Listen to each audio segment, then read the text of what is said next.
ನಮಸ್ಕಾರ ಸ್ನೇಹಿತರೆ, Padmashri life style YouTube ಚಾನಲ್ಗೆ ಸ್ವಾಗತ. ಸ್ನೇಹಿತರೆ, ಪ್ರತಿಯೊಬ್ಬರಿಗೂ ಜೀವನದಲ್ಲಿ ಯಶಸ್ಸನ್ನು ಸಾಧಿಸಬೇಕು, ಸಂಪತ್ತು ಸಮೃದ್ಧಿಯನ್ನು ಹೊಂದಬೇಕು ಅನ್ನೋ ಒಂದು ಆಸೆ ಇರುತ್ತೆ. ಆದರೆ ಇದಕ್ಕೆ ನಮ್ಮ ಶ್ರಮ, ದೇವರ ಆಶೀರ್ವಾದ ಇರಲೇಬೇಕು. ಬುಧವಾರದಂದು ನಾವು ಯಾವ ಕೆಲಸಗಳನ್ನು ಮಾಡೋದ್ರಿಂದ ನಮ್ಮ ಎಲ್ಲ ಕೆಲಸಗಳ ವಿಘ್ನಗಳು ದೂರವಾಗಿ ಸಂಪತ್ತು ಬರುತ್ತೆ ಮತ್ತು ನಾವು ಯಾವ ಕೆಲಸಗಳನ್ನು ಮಾಡಬೇಕು ಅನ್ನೋದನ್ನು ಈ ವಿಡಿಯೋದಲ್ಲಿ ನೋಡೋಣ. ಸ್ನೇಹಿತರೆ, ಸನಾತನ ಧರ್ಮದಲ್ಲಿ ಬುಧವಾರವನ್ನು ಭಗವಾನ್ ಗಣೇಶನಿಗೆ ನಾವು ಸಮರ್ಪಣೆ ಮಾಡಿದ್ದೇವೆ ಮತ್ತು ಅವನಿಗೆ ಮೊದಲ ಪೂಜನೀಯ ಸ್ಥಾನವನ್ನು ಸಹ ನಾವು ಕೊಟ್ಟಿದ್ದೇವೆ.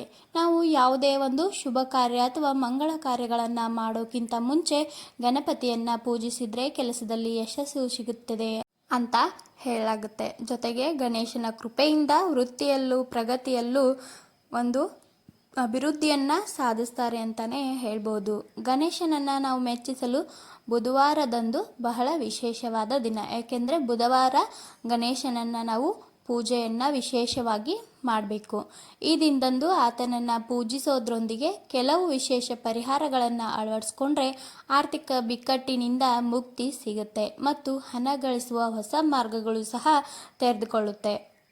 ಹಾಗಾದರೆ ಈ ಸರಳ ಉಪಾಯಗಳು ಯಾವುವು ಅಂತ ನೋಡೋದಾದರೆ, ಅನೇಕ ಬಾರಿ ಕಷ್ಟಪಟ್ಟು ಕೆಲಸ ಮಾಡಿದ ನಂತರವೂ ಒಬ್ಬ ವ್ಯಕ್ತಿಯು ತನ್ನ ವೃತ್ತಿ ಜೀವನದಲ್ಲಿ ಅಡೆತಡೆಗಳನ್ನು ಎದುರಿಸ್ತಾ ಇರ್ತಾನೆ. ಅಂತಹ ಪರಿಸ್ಥಿತಿಯಲ್ಲಿ ಬುಧವಾರ ರಾತ್ರಿ ಗಣೇಶನ ದೇವಸ್ಥಾನಕ್ಕೆ ಹೋಗಿ 21 ಶಮಿ ಎಲೆಗಳನ್ನು ಭಗವಾನ್ ಗಣೇಶನಿಗೆ ನಾವು ಅರ್ಪಣೆ ಮಾಡಬೇಕಾಗತ್ತೆ. ಶಮಿ ಎಲೆಗಳನ್ನು ಅರ್ಪಿಸೋದ್ರಿಂದ ಗಣಪತಿ ಸಂತೋಷವಾಗ್ತಾನೆ ಮತ್ತು ವೃತ್ತಿಯಲ್ಲಿನ ಅಡೆತಡೆಗಳು ಸಹ ದೂರ ಆಗುತ್ತೆ ಅಂತ ಹೇಳಬಹುದು. ಏಕೆಂದರೆ ಗಣೇಶನಿಗೆ ಪ್ರಿಯವಾದ ವಸ್ತುಗಳಲ್ಲಿ ಶಮಿ ಎಲೆ ಕೂಡ ಒಂದಾಗಿದೆ. ಹೀಗಾಗಿ ನಾವು ಸಾಧ್ಯ ಆದರೆ ಗಣೇಶನ ಗುಡಿಗೆ ಭೇಟಿ ನೀಡಿ ಅವತ್ತು 21 ಶಮಿ ಎಲೆಗಳನ್ನು ನೀಡಬೇಕಾಗುತ್ತೆ.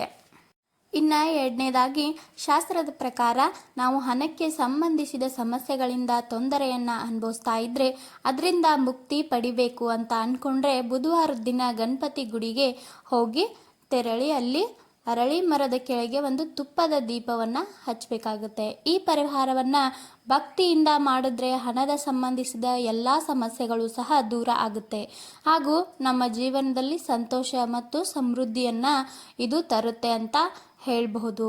ಇನ್ನು ಮೂರನೇದಾಗಿ, ಏಲಕ್ಕಿಯಿಂದ ಈ ಒಂದು ಪ್ರಯೋಗವನ್ನು ಮಾಡಬೇಕಾಗುತ್ತೆ.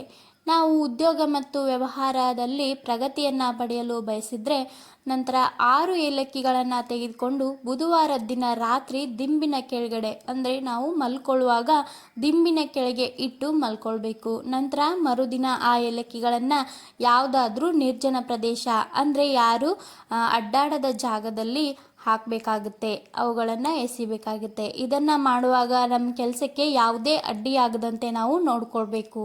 ಈ ಪರಿಹಾರವನ್ನು ಮಾಡೋದ್ರಿಂದ ಸಹ ಸಂಪತ್ತಿನ ಹೆಚ್ಚಳದ ಹಾದಿಯು ಸಹ ತೆರೆದುಕೊಳ್ಳುತ್ತೆ ಮತ್ತು ಯಶಸ್ಸನ್ನು ಸಹ ಮನುಷ್ಯ ಸಾಧಿಸ್ತಾನೆ. ಇನ್ನು ಬುಧವಾರದ ದಿನ ಈ ಒಂದು ಸ್ತೋತ್ರವನ್ನು ಹೇಳಬೇಕಾಗುತ್ತೆ. ಬುಧವಾರದ ದಿನ ರಾತ್ರಿ 8 ರಿಂದ 10 ಗಂಟೆಯ ನಡುವೆ ನಮಗೆ ಸಾಧ್ಯ ಆದಾಗ ಗಣೇಶನ ಮುಂದೆ ಒಂದು ಚಾಪೆಯ ಮೇಲೆ ಕುಳಿತು ಒಂದು ಪುಟ್ಟ ಮಂತ್ರವನ್ನು ಪಠಿಸಬೇಕಾಗತ್ತೆ. ವಕ್ರತುಂಡ ಮಹಾಕಾಯ ಸೂರ್ಯಕೋಟಿ ಸಮಪ್ರಭಾ ನಿರ್ವಿಘ್ನಂ ಕುರುಮೇ ದೇವ ಸರ್ವಕಾರ್ಯೇಷು ಸರ್ವದಾ ಅಂತ ಈ ಒಂದು ಸ್ತೋತ್ರವನ್ನು ನಾವು ಹೇಳ್ಕೊಳ್ಬೇಕಾಗತ್ತೆ. ನಮಗೆ ಸಾಧ್ಯ ಆದರೆ 11 ಬಾರಿ, 21 ಬಾರಿ ಮತ್ತು 48 ಬಾರಿ ಹೇಳ್ಕೊಳ್ಬೇಕಾಗತ್ತೆ. ಮೊದಲ ಪೂಜಿಪನಾದ ಗಣೇಶನ ದಿನವಾದ ಬುಧವಾರದಂದು ನಾವು ಈ ಮೇಲಿನ ಚಿಕ್ಕ ಚಿಕ್ಕ ಕೆಲಸಗಳನ್ನು ಮಾಡೋದ್ರಿಂದ ವ್ಯಕ್ತಿಯ ಸಂಪತ್ತು ಮತ್ತು ಸಮೃದ್ಧಿಯನ್ನು ಪಡೆದುಕೊಳ್ತಾನೆ. ನಾವು ಯಾವುದೇ ಒಂದು ಕೆಲಸಕ್ಕೆ ಕೈ ಹಾಕಿದ್ರೆ ಅದಕ್ಕೆ ವಿಘ್ನಗಳು ಬರೋದಿಲ್ಲ, ಅಡ್ಡಿ ಆತಂಕಗಳು ಬರೋದಿಲ್ಲ. ಇದರೊಂದಿಗೆ ಆತನು ತನ್ನ ಪ್ರತಿಯೊಂದು ಕಾರ್ಯದಲ್ಲಿ ಯಶಸ್ಸನ್ನು ಸಹ ಸಾಧಿಸ್ತಾನೆ ಅಂತಾನೆ ಹೇಳಬಹುದು. ಇನ್ನು ವಿಶೇಷವಾಗಿ ಓಂ ಗಂ ಗಣಪತಯೇ ನಮಃ ಅಂತ ಕೂಡ ನಾವು ಪ್ರಾರ್ಥನೆ ಮಾಡಬಹುದು. ಇದರಿಂದ ಕೂಡ ಒಂದು ಎಲ್ಲ ವಿಘ್ನಗಳು ದೂರ ಆಗುತ್ತೆ ಅಂತ ಹೇಳಬಹುದು. ಅದರಲ್ಲೂ ವಿದ್ಯಾರ್ಥಿಗಳಿಗೆ ಪರೀಕ್ಷೆಯಲ್ಲಿ ಸಹ ಎಲ್ಲ ಬರ್ತಕ್ಕಂಥ ಅಡ್ಡಿ ಆತಂಕಗಳು, ವಿಘ್ನಗಳು ದೂರ ಆಗುತ್ತೆ ಮತ್ತು ಒಳ್ಳೆಯ ರೀತಿಯ ಶುಭ ಫಲಗಳನ್ನು ಪಡಿಬೋದು. ಸ್ನೇಹಿತರೆ, ವಿಡಿಯೋ ಇಷ್ಟ ಆದರೆ ಲೈಕ್ ಮಾಡಿ. ಇನ್ನೂ ಯಾರು ಚಾನಲ್ಗೆ ಸಬ್ಸ್ಕ್ರೈಬ್ ಆಗಿಲ್ಲೋ ಸಬ್ಸ್ಕ್ರೈಬ್ ಮಾಡಿಕೊಂಡು ಪಕ್ಕದಲ್ಲಿರೋ ಬೆಲ್ಲೈಕನನ್ನು ಕ್ಲಿಕ್ ಮಾಡಿದ್ರೆ ನಮ್ಮ ಎಲ್ಲ ವಿಡಿಯೋದ ನೋಟಿಫಿಕೇಷನ್ಗಳು ನಿಮಗೆ ಸಿಗುತ್ತೆ. ಮತ್ತೆ ಒಳ್ಳೆಯ ವಿಡಿಯೋ ಮೂಲಕ ಸಿಗ್ತೀನಿ. ಹೋಗಿ ಬರ್ತೀನಿ. ಬಾಯ್.